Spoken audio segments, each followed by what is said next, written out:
World War II was beyond horrible for hundreds of millions of people. It's as if all the developed countries of the world had surplus rage and hate that they had been storing up, and it all came flooding out in the war years. Out of all the areas in which World War II was fought, none were active as long as what would come to be known as the Pacific Theater. In fact, Japan arguably started the war by attacking Manchuria in 1931, and it inarguably waged war with China by invading in 1937. The disturbances and upheavals that these invasions caused shook China to its very foundations, triggered a civil war and a famine that probably killed more people than currently live in Canada and Australia combined, and lasted until the country's Soviet liberation in 1945. And out of all the outrages that Imperial Japan unleashed upon the Chinese people during this brutal occupation, and there were indeed some stunning crimes committed, even by World War II standards, probably none was as gratuitously hateful as the operations of Unit 731, the Japanese biological warfare unit that somehow plumbed new depths in what was already a nearly genocidal war. Despite innocent beginnings as a research and public health agency, Unit 731 eventually grew into an assembly line for weaponized diseases that, if fully deployed, could have killed everyone on Earth several times over. All this progress was, of course, built on the limitless suffering of human prisoners who were held as test subjects and walking disease incubators until Unit 731 disbanded at the end of the war. The frostbite experiment. Yoshimura Hisato, a physiologist assigned to Unit 731, took a special interest in hypothermia. As part of Maruta's study in limb injuries, Hisato routinely submerged prisoners' limbs in a tub of water filled with ice and had them held until the arm or leg had frozen solid and a coat of ice had formed over the skin. According to one eyewitness account, the limbs made a sound like a plank of wood when struck with a cane. Hisato then tried different methods for rapid rewarming of the frozen appendage. Sometimes he did this by dousing the limb with hot water, sometimes by holding it close to an open fire, and other times by leaving the subject untreated overnight to see how long it took for the person's own blood to thaw it out. Weapons tests. The effectiveness of various weapons was of obvious interest to the Japanese army. To determine effectiveness, Unit 731 herded prisoners together on a firing range and blasted them from varying ranges by multiple Japanese weapons, such as the Nambu 8mm pistol, bolt-action rifles, machine guns, and grenades. Wound patterns and penetration depths were then compared on the bodies of the dead and dying inmates. Bayonets, swords, and knives were also studied in this way, though the prisoners were usually bound for these tests. Flamethrowers were also tested on both covered and exposed skin. In addition, gas chambers were set up at unit facilities and test subjects exposed to nerve gas and blister agents.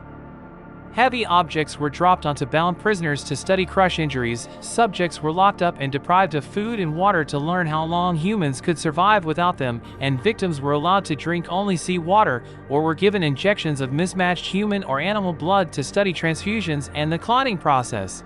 Meanwhile, prolonged X-ray exposure sterilized and killed thousands of research participants, as well as inflicting horrible burns when the emitting plates were miscalibrated or held too close to the subject's nipples, genitals, or faces. And to study the effects of high G-forces on pilots and falling paratroopers, Unit 731 personnel loaded human beings into large centrifuges and spun them at higher and higher speeds until they lost consciousness and or died, which usually happened around 10 to 15 Gs, though young children showed a lower tolerance for acceleration forces. Syphilis experiments. Venereal disease has been the bane of organized militaries since ancient Egypt, and so it stands to reason that the Japanese military would take an interest in the symptoms and treatment of syphilis. To learn what they needed to know, doctors assigned to Unit 731 infected prisoners with the disease and withheld treatment to observe the uninterrupted course of the illness. A contemporary treatment, a primitive chemotherapy agent called salvarsan, was sometimes administered over a period of months to observe the side effects, however. To ensure effective transmission of the disease, syphilitic male prisoners were ordered to rape both female and male fellow prisoners, who would then be monitored to observe the onset of the disease.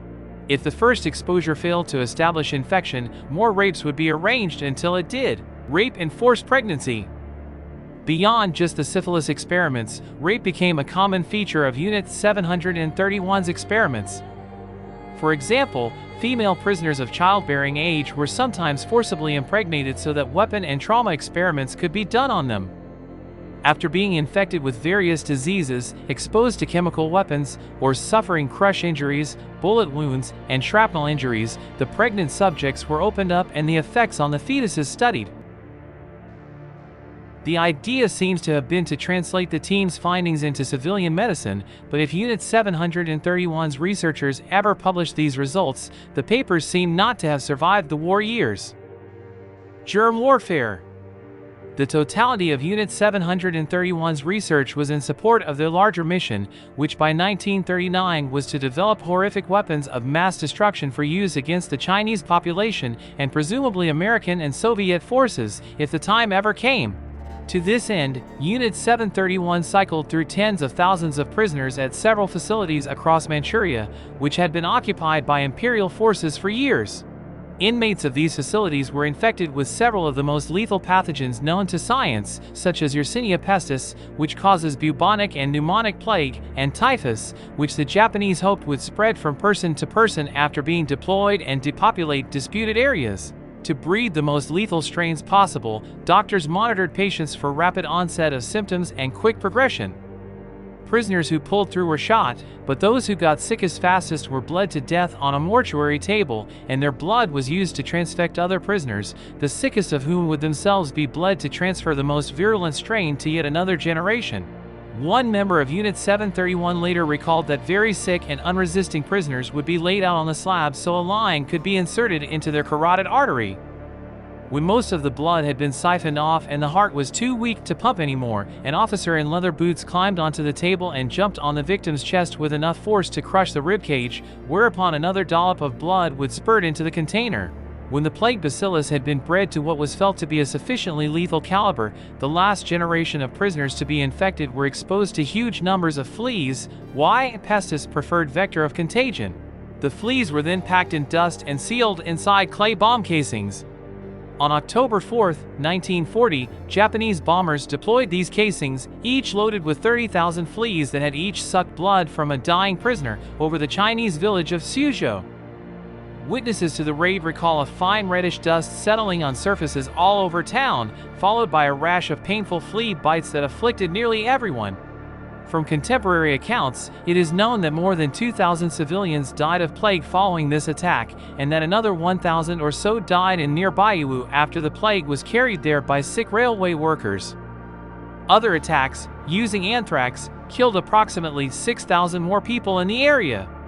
In August 1945, after Hiroshima and Nagasaki had both been bombed, the Soviet army had invaded Manchuria and utterly annihilated the Japanese army, and the emperor read his infamous surrender declaration over the radio. Unit 731 was officially disbanded. Japanese war criminals were tried at the International Military Tribunal for the Far East, otherwise known as the Tokyo War Crimes Trial. Testimony from Ishii, gathered in Maryland after his post-war arrest, was used in the trial, too.